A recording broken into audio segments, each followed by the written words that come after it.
পাটা মারছে পাটা মারো পাটা মারো এ বাগানে কে হ্যাঁ এ বাগানে কে কে আমি বলক পারি আমি পাটা মারি ঘরের মধ্যে বল বল পারে পাটা মারি দাও বা হ্যাঁ কাম করবাইছাও না কি করবাইছাও কে বকর শুন করে শুন একবার শুনবো টিভি কো হ্যাঁ টিভি কো বাটা হে টিভি এনে বুকে টিভি না বুকে টিভি দেখে আমি কাম করে আরে নেকি মশলা দিছাও হ্যাঁ নেকি মশলা দিছাও এনে এনে হুক না মশলা দি ও এটা ভুক না মাথা দিয়ে কিনে বুঝ না কিনি গে কত মাসে মাথায় ধরবো না যেটা যেমনে ওয়াটা ভিজা আছে মাইজা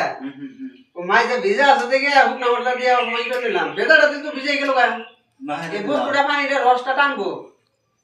কেন দিছি ওই চুপ মারানি রে তোরা আবার করতে করতে আমার 40 বস্তা সিমেন্ট ফুলাইছে আর তোরা কি করবা চাইছিস তাহলে ভাই হুনো রাগাই করো না লাগারে কোন না তোর 40 বস্তা সিমেন্ট ফুলাইছে আর মধ্যে আমি বুঝাই দেব সেটা এটা 40 বস্তা সিমেন্ট ফুলাইলে যে ই করছেন তুই হিসাব করছেন গাবরে ডাক দে তুই 40 বস্তা সিমেন্ট এই একটা গরম দে ফুলাইলি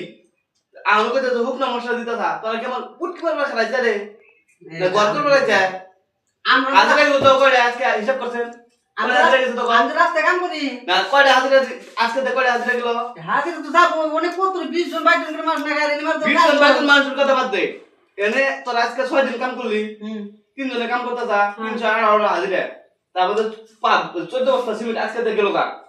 এনে কি করবা লাগছে তোর আসতে এ আমি বেশি বেশি কই আমি তো করে গেলাম বালু মশলা দিয়ে প্লাস্টার করে ঘরটা ক্লিয়ার করে দে তোরা ভাব করে আর তোরা হুকটা মশলা দিলি কে হ্যাঁ হুকটা মশলা দিলি কে নাই আমি এই করতে দিন তো বালু মশলা দিবেন না বালু মশলা তো দিছি বালু মশলা দিলি ভিজা দে ভিজা তোরা পাঁচটা মানে সমান করে গোলা মার হুকটা মশলা দিলি কে নাই তার মানে তোরা আসলে ভাই ঢাকারি করো না আসলে বস্তু দানি বুঝাই দেব কি বুঝাবি তোরা কি বুঝাবি এটা কর তার মানে এই পুকুরতে পানি মাছ দিন কা পানি মালি গেল মারিটা বেশি বিচ্ছা এর আমি ইমার্জেন্সি না তো দুদিন পরে কর তোমার আমি যেটা ইমার্জেন্সি যেটা ওই মাটির হুক না মশলাটা দিলাম মানে যেতটুকু রস আছে ওই রসটা তার মানে এই হুক না মশলা তাই না মানে গুলুমুলো কেটে তারা দেয় যে 6 দিন 7 দিন খাড়াইছে আর 3 দিন খাড়াবি হাজিরা দিলে তোকে জায়গা নাই